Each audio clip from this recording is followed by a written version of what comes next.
In the small town of Glenshire, nestled in a sprawling and isolated valley, the inhabitants were accustomed to long, harsh winters. The snowfall was an annual blanket that covered the town, giving a picturesque and serene appearance, but also challenging the daily lives of the townsfolk. Every year, as the first snow fell, the townspeople prepared for the months of confinement and cold. They hoarded firewood, planned their harvest, and readied themselves mentally and physically.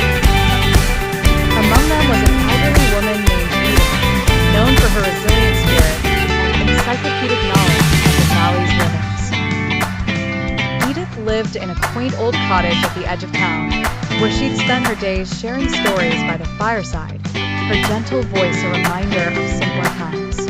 She often spoke of how life adapted in winter, the river freezing over, the quiet that fell over the village streets. But the hardest part was always the first weeks when the snow melted.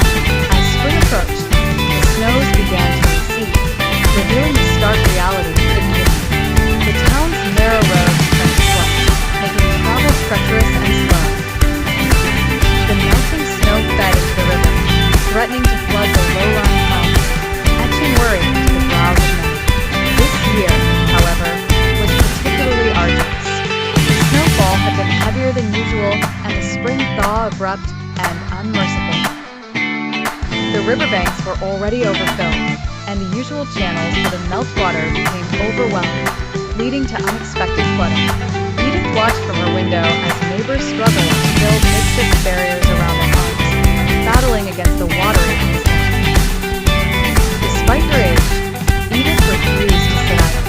She put on her weathered boots and ventured out, offering her knowledge and help wherever she could, knowing her spirit was as warm as the spring sun.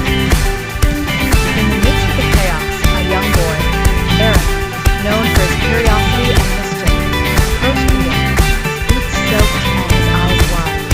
"Miss Edith, how do we stop this water?" he asked, desperation tainting his young voice.